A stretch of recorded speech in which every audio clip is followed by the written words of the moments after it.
Olá, gente. Bem-vindo ao canal Só a Graça Oficial.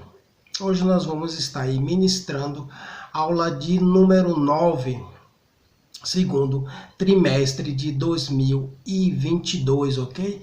Aquele que ainda não é inscrito no canal, já se inscreva aí para estar recebendo os seus vídeos, ok? Então vamos já para a introdução, para a gente entender a ideia da lição. E a lição vai falar o quê? Orando e jejuando como Jesus falou, ok? Vamos lá para a introdução. A introdução vai falar assim: nessa lição aprenderemos acerca da oração, conforme ensinada por Jesus Cristo, bem como as lições espirituais do jejum, ok? O Divino Salvador nos assegura que a oração, orando e jejuando ao Pai, em secreto, ele não estará indiferente à inspiração da alma. Isto é, as nossas orações, contudo, é imprescindível que a oração e o jejum sejam realizados da maneira que Jesus ensinou.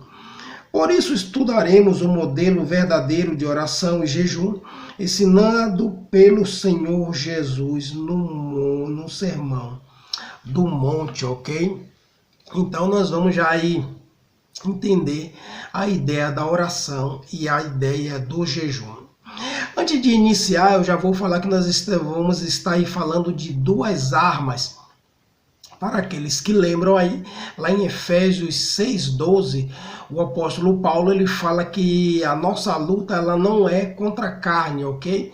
Então, se ela não é contra a carne, é contra as potestades espirituais, contra a ideia espiritual, então as armas têm que ser espiritual. Então aqui nós vamos apresentar duas armas espirituais muito eficientes para que o cristão ele venha a aprender a lutar e aprender a se armar dessas armas para combater o mundo espiritual, isto é, a oração e o jejum, ok? Então já vamos aqui para o primeiro tópico e o segundo e o primeiro subtópico também. O primeiro tópico ele vai dizer assim, o tema: a oração é um diálogo com o Pai, ok? E o primeiro subtópico vai dizer assim, a natureza da oração. Então vamos lá. Podemos dizer que a oração é um diálogo da alma, que busca... Vamos lá. A natureza da oração. Podemos dizer que a oração é um diálogo da alma com Deus, ao qual aparece na Bíblia Sagrada em diversas formas, como confissão. Vamos ver alguns exemplos aqui. Como confissão, 1 Reis, ali 8 ao 47, e Neemias, o livro de Neemias, do 1 ao 6. O livro de Daniel, do 3 ao 15. E na adoração, Salmo 45, do 1 ao 8. E lá no livro de Mateus, Mateus 14, 33. E Apocalipse 4, 11. Comunhão, lá em Gênesis 18, 33. E Êxodo 25, 22 e 31, 18. Ações de graça, feita de modo muito belo, ou belo por Miriam, lá em Êxodo 15, 20 e 21. Débora, lá no livro de Juízes, o capítulo 5. Davi, lá em 2 Samuel 23, do 1 ao 7. E no Novo Testamento, Paulo exortou os cristãos a fazerem sempre esse tipo de oração. Lá em Filipenses 4, 6 e Colossenses 4, 2 e Efésios 5, 20. Ok? Pelo exposto, e em primeiro lugar, o que deve marcar prioritariamente nossas orações é a busca da glorificação do Pai, lá em Mateus 6:9. Mas também devemos pedir, suplicar e perseverar em nosso pedido, como Daniel 6:10. A mulher Ciro-fenícia fizeram, Mateus 15, 21 ao 28. A resposta de Deus para quem busca incessantemente, lá em Lucas 18, do 1 ao 8, conforme o apóstolo Paulo nos incentiva a fazer, lá em Efésios 6, 18 e 1 Timóteo do 2, 1 e 2. E finalmente podemos pontuar a oração intercessória com um exemplo de Samuel, lá em 1 Samuel 12, 23, bem como da igreja primitiva, lá no livro de Atos dos Apóstolos 12, 5, ok? Como os homens de Deus viam a oração? A Bíblia nos incentiva, aqui nós estamos falando do segundo subtópico, né? Como homens de Deus viam a oração.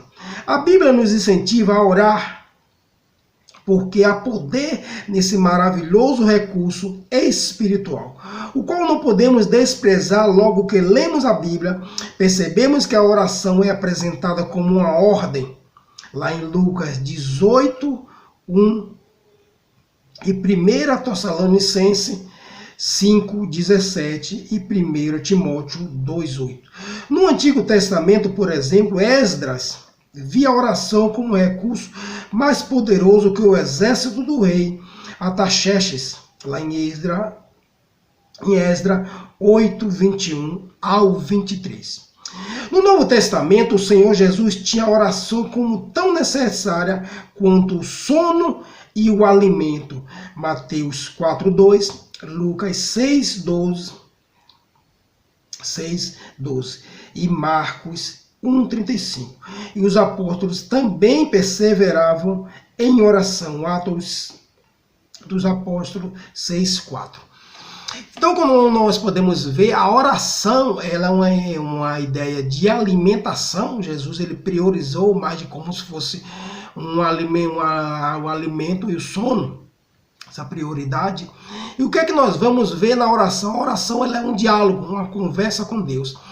E ela funciona assim: quando nós temos um amigo, quanto mais você conversa com ele, mais intimidade, mais você conhece ele e mais ele conhece de você também. Então esse diálogo ele é necessário para as confissões, tanto para você pedir pela humanidade. Eu gosto muito de pedir pela humanidade, pelas pessoas, e também a meu favor também, porque sabemos que a nossa luta ela é incansável, ok? Então nós temos que nos fortalecer, pedir força a Deus para continuar na jornada. E é bem interessante essa ideia, porque quando você mata a carne, você vai alimentar o espírito, e o espírito ele precisa ser alimentado das armas espirituais, ok? Então você precisa ter esse diálogo, você precisa aprender a orar, a conversar com Deus, a buscar mais a presença de Deus, ok? E você só consegue fazer através de orações, ok? Então vamos aqui para o terceiro subtópico, a maneira de orar. A Bíblia nos ensina que a oração tem um interlocutor direto. Portanto, vós orares assim: Pai nosso que estás no céu, santificado seja o teu nome. Lá em Mateus 6:9. Por isso não podemos orar de qualquer maneira, é preciso ter a mesma atitude dos discípulos a respeito da forma de orar. Senhor, ensina-me a orar. Lucas 11:1, e a palavra de Deus nos ensina a respeito da maneira de orar, ok? Os discípulos eles vão pedir para Jesus ensinar eles a orar. E nós vamos ter aí a ideia da oração modelo, eu vou estar falando da oração modelo aí. A oração modelo ela é o seguinte, ela traz aí Pai nosso que estás no céu. Nele nós vamos glorificar o nome de Deus. Só que nós pedimos a Ele o reino, mas que reino é esse? Que venha o teu reino, que seja feita a vontade dEle, tanto nos céus como na terra. Então nós jamais vamos encontrar o reino de justiça no homem. Então por isso que nós pedimos a Deus que seja feita a vontade dEle, assim na terra como no céu, ok? Então é o reino de justiça. Mas quem é que vai praticar? Quem são os alunos que vai estar aprendendo essa ideia de justiça somos nós, ok? E outra parte bem intrigante que eu quero trazer aí é justamente também na oração modelo, chamada de Pai Nosso por alguns. É o quê? Ali quando você pede para Deus perdoar as suas dívidas ou as suas ofensas, assim como você perdoa aqueles que lhe tem ofendido, você se coloca numa posição, muita gente não presta atenção nessa parte, quando você fala, Senhor, perdoa as minhas ofensas, assim como eu perdoo aqueles que me têm ofendido. Então você pede para Deus te tratar da mesma maneira que você trata aquela pessoa que pisa no seu calo, aquela pessoa que lhe ofendeu, aquela pessoa que tem dificuldade com você, você pede esse tipo de tratamento para Deus lhe tratar da mesma maneira, ok? Então, tome cuidado. Se você não faz a prática, não tem a ideia da prática, então, muito cuidado com o que você pede para Deus, ok? Então, a oração do Pai Nosso, quando fala de oração modelo, é uma oração muito interessante. Outra parte também da oração modelo que eu vou trazer aqui é o pão nosso de cada dia, ok? Não é o dia de amanhã, é cada dia. Então, é bem interessante, você pode ver, eu vou trazer aí uma referência ao maná, lá no deserto, quando o povo de Israel, o maná, ele caía a cada dia, era para um dia só. E quando só na sexta-feira que era preciso ajuntar para o dia de sábado, que o dia de sábado não ia cair. Mas toda vez que as pessoas tentaram ajuntar, tipo, hoje é segunda, eu vou juntar para amanhã, totalmente apodreci. Então é um recurso que você tem que confiar em Deus, quando você pede, Senhor, o pão nosso de cada dia nos dai hoje. Então Deus é o Deus de providência, ok? É bem interessante, eu gosto muito da oração modelo, ok?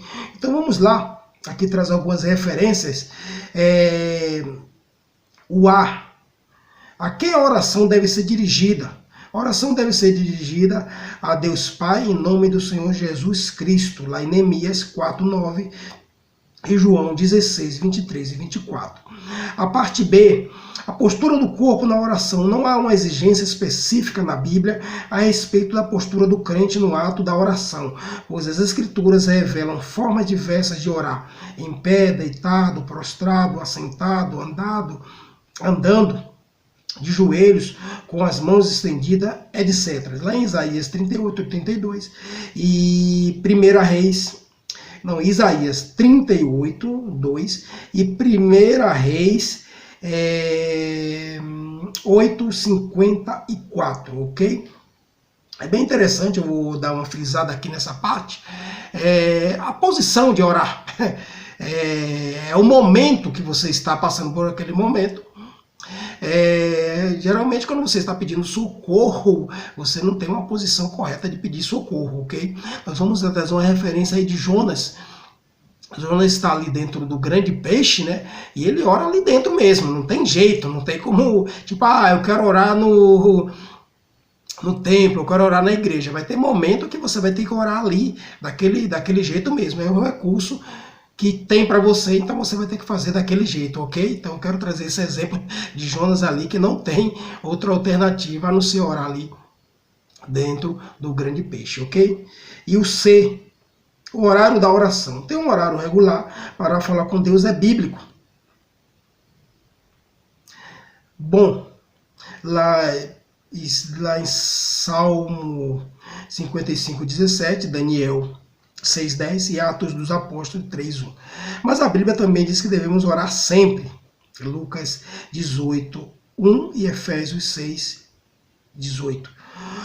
D. O lugar da oração. Jesus disse que podemos orar secretamente em nosso aposento, Mateus 6:6, em outro lugar solitário, Marcos 1:35. A ideia é de intimidade, de momento a sós com Deus. O apóstolo Paulo diz que podemos orar em todo lugar. 1 Timóteo 2:8. O decoro na oração. O decoro diz a respeito da sinceridade, decência e referência no ato de orar. Letra F. O estado do coração na oração. Se o coração estiver transformado, cheio da palavra de Deus, nossa oração será ouvida, ok? Bem interessante. Então a ideia da oração é a base, o coração. A parte mais eficaz é o coração. Como é que está o seu coração? Como é que está o seu coração? É ali que vai trazer as palavras, ok? Quando eu peço, como eu me refiro à pessoa, como é que está meu coração para com Deus, isso é muito eficaz, isso é muito interessante, ok? Então vamos aqui para o segundo tópico, a oração que Jesus ensinou. E aqui o primeiro subtópico do segundo tópico, Jesus não condenou a oração em público. No texto bíblico em estudo, o Senhor Jesus não condenou a oração pública, visto que pelo aspecto bíblico ela é aceitável e recomendada, ok? Lá em 2 Crônicas 6, 12 ao 42, em Atos dos Apóstolos 4, 24 ao 31.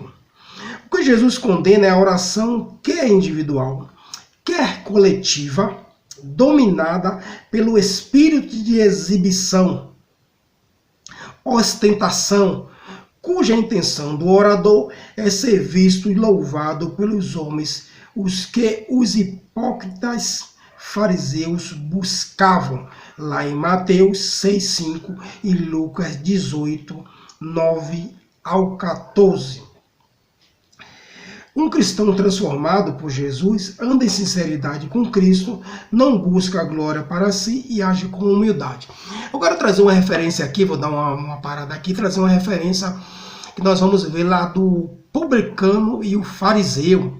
O fariseu, ele batia no peito, ele se exaltava. Então ali nós vamos ver que é uma oração de exibição, uma oração de autojulgamento dele mesmo. Olha como eu sou bom, eu dou o dízimo, eu faço isso, não sou como aquele. Então esse tipo de oração, então tome cuidado, porque Deus, ele conhece o meu e o seu coração, ok? Deus conhece, não é achar que você pode enganar. E outra coisa também, quando for orar, procure ser mais discreto. Às vezes você quer orar gritando, aquela coisa toda, então cuidado, você está falando com Deus, ok? Então muito cuidado, que Deus conhece o meu e o teu coração. E vamos lá para o segundo subtópico. Jesus quer que sejamos discretos. As expressões "entra no teu aposento" e "fechando a tua porta", Mateus 6,6, não significa que devemos ter um quarto só para oração. É claro que podemos fazer, de algum modo, de algum cômodo, de nossa casa, um local particular para falarmos com o Pai. Contudo, no ensino de Cristo, em Mateus 6,5, 6, sua ênfase não é o lugar, mas a atitude de quem ora, ok? Esse lugar secreto traz o sentido de quem tem a mente e o coração transformados, orará a Deus de modo humilde e sincero, sem buscar o aplauso dos homens. Para o cristão, o lugar secreto é visto como especial, a fim de se afastar do mundo e estar sozinho com Deus. Ele sabe que as suas recompensas não vêm de homens, mas do Pai que está no céu, ok? Então, a ideia de entrar no seu quarto, ela é boa. Eu gosto de ter um lugar específico para orar, ok? Isso é muito bom. Eu vou indicar aqui para os irmãos, um filme, ele é muito bom, chamado de Quarto de Guerra. Aqueles que não assistiu, assistam aí, e você vai tirar um grande exemplo de a gente ter um lugar para orar ali, onde você tem as suas batalhas. O filme, ele é muito legal mesmo, ok? Então tá aí a indicação para os irmãos.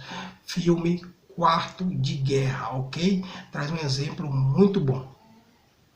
E vamos lá para o terceiro subtópico. Não use de vãs repetições nas orações. Quando a oração é balbuciada apenas em palavras vazias, perde o foco que é Deus e se afirma nas vãs repetições. Sobre esse assunto, Cristo novamente combate os escribas, os quais faziam longas orações.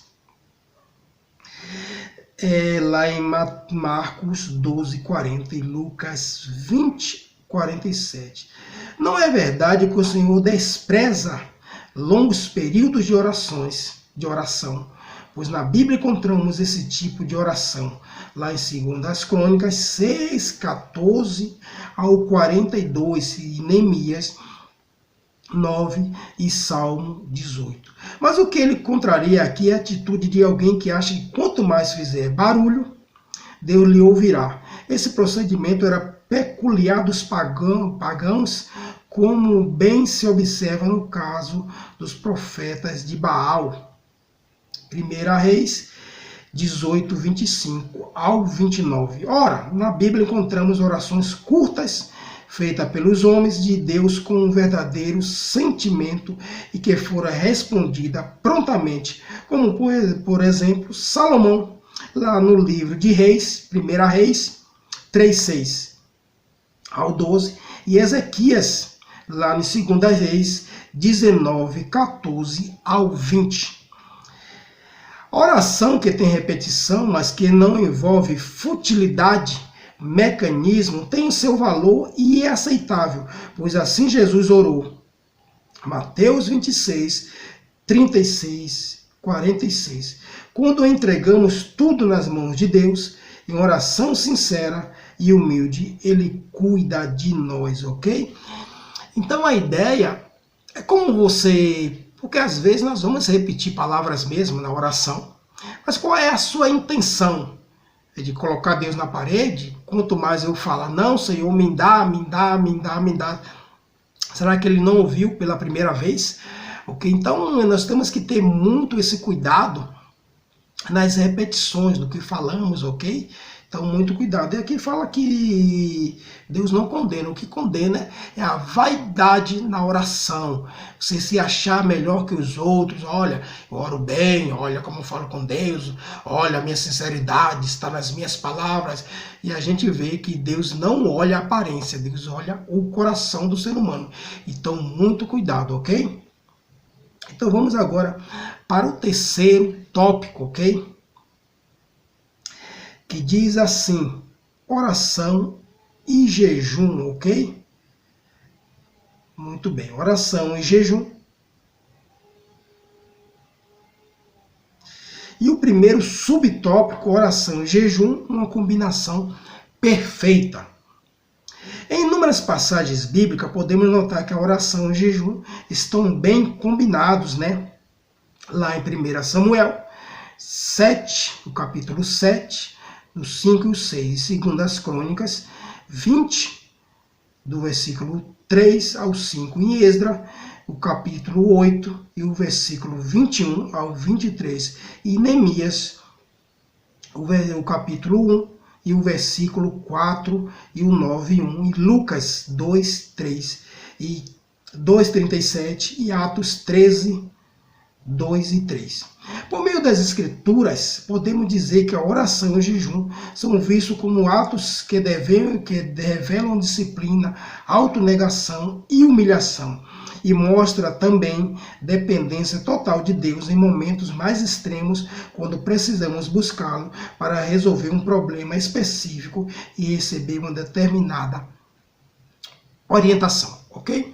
Nós vemos lá que em Mateus 17, 21, os discípulos eles não conseguem expulsar um demônio. E Jesus fala para ele, olha, são certas castas de demônios que elas só saem na base do jejum e na base da oração, ok? Então por isso que existe essa combinação perfeita de oração e jejum. Então nós vamos ver que a ideia do jejum aí é uma ideia para você matar a carne, aquilo que eu falei. Você alimenta o espírito e ali você tira o alimento da carne, ok? É bem interessante. Mas o que é que nós vamos aprender na ideia do jejum? Existem aí muitas dúvidas a respeito do jejum. Então vamos estar falando algumas dúvidas. Às vezes as pessoas não sabem como jejuar, de que forma jejuar. Então nós vamos estar lendo aqui esse tópico e nós vamos ver aí o que é que a Bíblia e o que Jesus nos ensina. Que aqui é orando e jejuando como Jesus nos ensinou, ok? Então nós vamos lá. O aspecto bíblico sobre o jejum. Na Bíblia há 3 eventos que caracterizam a necessidade do jejum. O ato de humilhar-se, que é por meio da confissão, acontecia por causa da tristeza do pecado, lá em Deuteronômio 9:18 e Jonas 3:5. O da lamentação fosse por causa de um mal sofrido, fosse por alguma praga, uma derrota sofrida em uma batalha ou uma ameaça. Juízes 20:26. Neemias 1:4, Ester 4:3. O evento espiritual e o evento espiritual de grande concentração de fiéis, como no caso de envio de missionário, escolha de homens para a obra de Deus. Atos 13:2 e 14:23. E aqui nós vamos ver alguns episódios que necessitam de jejum. Nós temos que ter essa base de alimentação espiritual, o jejum, ok? E aqui nós vamos ter a ideia do jejum total e do jejum parcial. O exemplo de jejum parcial, ali nós vamos ver Jesus, quando fala que ele jejuou, mas ele teve fome, não fala que ele teve sede. Então ali o grande exemplo é de um jejum parcial, é só de alimentação e não de bebida. E nós vamos ter um exemplo aí de um jejum total, é ali no livro de Ester. Você vai ver que ela convida todos os judeus para jejuar de tudo, tanto da bebida quanto da comida, ok? Então nós vamos ter esses exemplos aí. E outra coisa que eu quero trazer bem interessante aí no jejum é o cuidado que nós temos que ter na ideia do jejum. Quem tem problema de saúde, consultar o seu médico, para pessoas que têm problema de diabetes, que têm problema de hipertensão também, aí, problema de pressão. Então nós vamos ter uma ideia aí de cuidado com sua saúde para não fazer sacrifício de tolo. E outra coisa também que eu quero trazer referente aí, a linha que eu trago aqui da revista, o estudo da revista é pentecostal, ok? Porque tem gente de outras denominações que vão estar assistindo esse vídeo aí, então consulta a doutrina da sua igreja, consulta o seu pastor, porque não é só porque tem a linha cristã que todos seguem a mesma doutrina, ok? A fé é a fé em Cristo, mas as doutrinas são doutrinas diferentes. Tem igreja que elas seguem o cristianismo, que elas não jejuam, ok? Então procura estar observando aí isso na sua igreja, conversa com o seu pastor e vê a doutrina da sua igreja, ok? Não é só porque é cristã que a doutrina são as mesmas, ok? Então a linha que nós estamos trazendo aqui é a linha pentecostal, ok? Geralmente os neopentecostais e os pentecostais, eles trazem as linhas parecidas. Então já tem outras denominações que mesmo que se dizem cristãs, que estão na linha cristã do cristianismo, a doutrina delas são diferentes em relação a muitas coisas, ok? Então procure observar como é a sua igreja, qual a liturgia da sua igreja, qual a doutrina da sua igreja, para não estar desobedecendo aí da onde você congrega, ok? Então o jejum ele traz essas ideias. Pela lei mosaica havia um jejum anual no dia da expiação, Levítico 16, 29, Levítico 16, 29 ao 34 e Números 29, 7 ao 11 e Atos 27 e 9.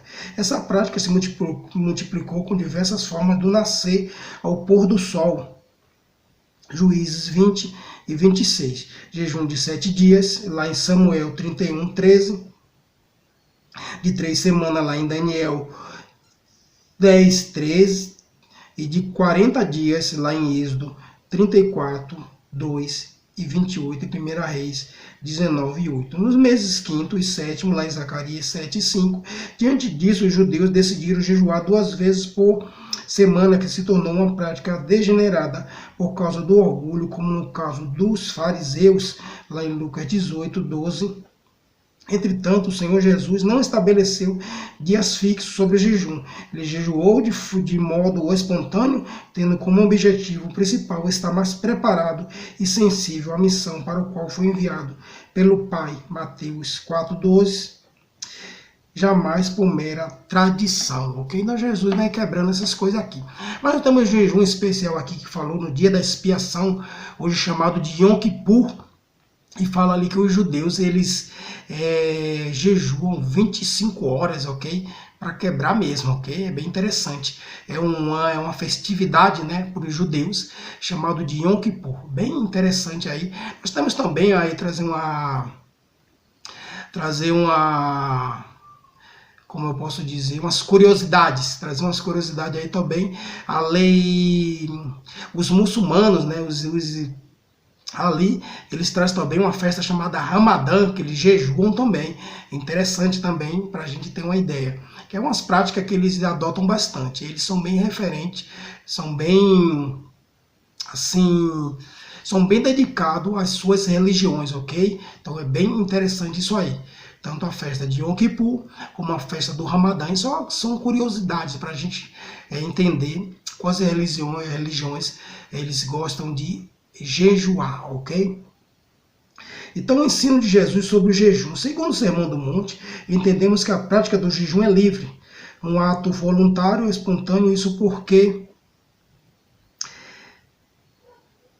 deve nascer do desejo genuíno da alma como motivos especiais, quer seja do perigo, quer seja diante da tristeza ou da tentação. Mateus 9, 14 e 15. Nos textos de Mateus 6, 16 ao 18, o ensino do jejum também é a respeito da humildade, descrição na prática para jejuar. Não é preciso desfigurar o rosto e ostentar espiritualidade, pois nosso Senhor ensina: unge a cabeça e lava o rosto, Mateus 6,17.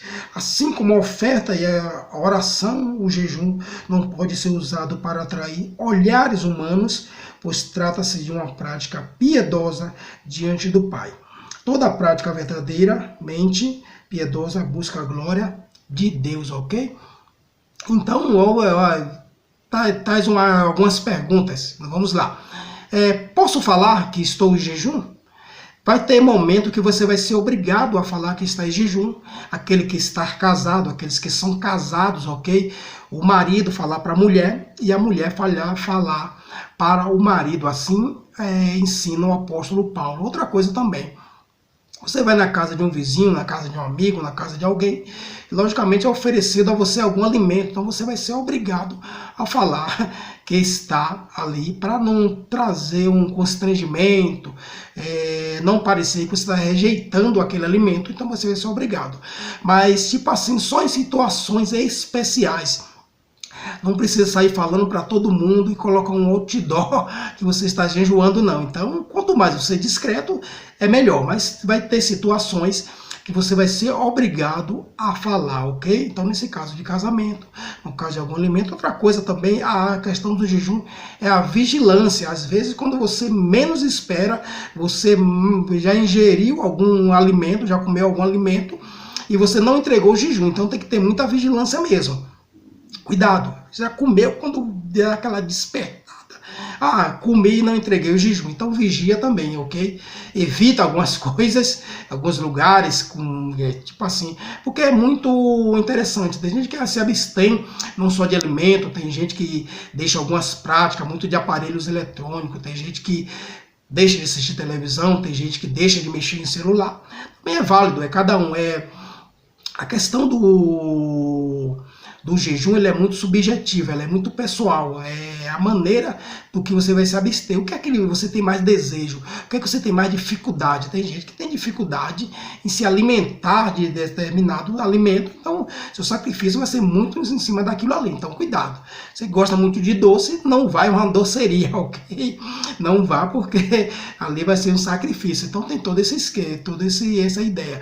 Tem o jejum total, que é aquele jejum que você vai bebida e alimento, e tem aquele jejum parcial também, que aí você vai ver como você vai fazer, ok? Então é válido também. O importante é o sacrifício que você está fazendo, não para a sua glória, e sim para a glória de Deus, ok? Então nós vamos estar trazendo esse tipo de jejum aí. Tem outro tipo também que você pode estar fazendo em grupo. Às vezes você vai fazer uma campanha, às vezes você quer convocar uns irmãos aí, e aí você pode estar fazendo também em grupo, ok? São várias formas de jejum. O importante é você não colocar um outdoor aí dizendo que você está aí jejuando e querendo mostrar para todo mundo, desfigurar o rosto, olha, como eu sou santo, jejum aí, não sei quantas vezes por dia, tal, ok? Então o que Jesus condenava era isso aí, porque eles queriam se parecer santos, ok? Então tome muito cuidado. Então a ideia do jejum é um fortalecimento do espírito, aquilo que você vai fazer para Deus, você vai estar matando a carne, você deixa de alimentar a carne, e ao mesmo tempo que você deixa de alimentar a carne, você está alimentando o espírito, ok? Então é bem interessante a prática do jejum. Outra coisa aí, pergunta para o seu pastor aí, qual a maneira de que você acha melhor aí, que o pastor ele vai lhe orientar aí, ok? Isso aqui é uma lição e nós está trazendo o básico, aqui é o básico da ideia do jejum e da oração. E a grande prática, ela é diária, no dia a dia, que você vai ver a sua necessidade de jejuar. Por quê? Tem causas e causas que você está jejuando, entendeu? Então isso é muito pessoal, ok? Então nós vamos estar aí, espero ter esclarecido algumas coisas aí na questão do jejum aí. E outra coisa também, deixa eu falar, o horário de começar o jejum, tem gente que começa meia-noite, mas tem alguém que fala, mas se você começou meia-noite, mas da meia-noite até 6 horas você não fez sacrifício nenhum. E tem gente que começa ali, quando ele acorda, ele começa o jejum. E outra coisa, a saúde também, cuidado, você não tem condições de jejuar 12 horas, começa com 2, começa com 1 hora, isso é muito... Tem que prestar bastante atenção nisso aí. Nunca jejuei, já quero jejuar 24 horas, cuidado com sua saúde, cuidado, de repente você não aguenta. Você que trabalha em trabalho pesado, né? Pessoa que trabalha em serviço braçal pesado, tem essa dificuldade. Então, ok, muito cuidado com o sacrifício de tolo, ok? Então já procura ver aí. Como eu falei, tem gente que começa às 6 horas e aí ele vai ver a determinada hora que ele vai aguentar estar jejuando. Estar jejuando isso aí. Como eu falei, é muito pessoal, é muito subjetivo. Então, vê aí como você pode fazer, desde quando você tenha base nos princípios que Jesus ensinou. Esse é o importante. Agora, se você vai jejuar 2 horas, 6 horas, 3 horas, 12 horas, 24 horas, isso aí já fica para você. O importante é que você faça da forma correta, ok? Então aí vai de você. Quer começar meia-noite? Beleza. Quer começar às 6 horas também. E outra coisa também é muito interessante, a ideia do esposo e da esposa. Como eu já falei aqui, tem que se comunicar. O apóstolo Paulo ele fala para isso, entendeu? Para a gente tomar cuidado, para o inimigo ele não vir aí tomar um lugar e tentar aí, né? Nesses momentos aí que é um momento de dificuldade, ok? Mas um momento de sacrifício, e eu quero estar aí já agradecendo, aí vou estar terminando aí a conclusão aqui, lendo a conclusão, para a gente já estar finalizando aí a lição, ok?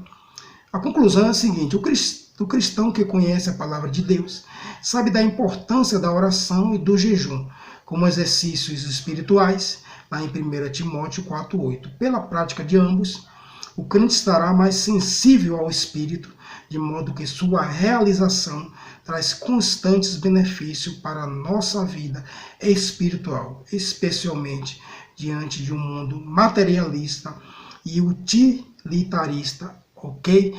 Então quero estar aqui agradecendo aos irmãos aí essa lição aí, aqueles que se prontificaram a ouvir, a aprender aí, somos muito gratos aí, ok? E que Deus continue abençoando a vida dos irmãos, ok?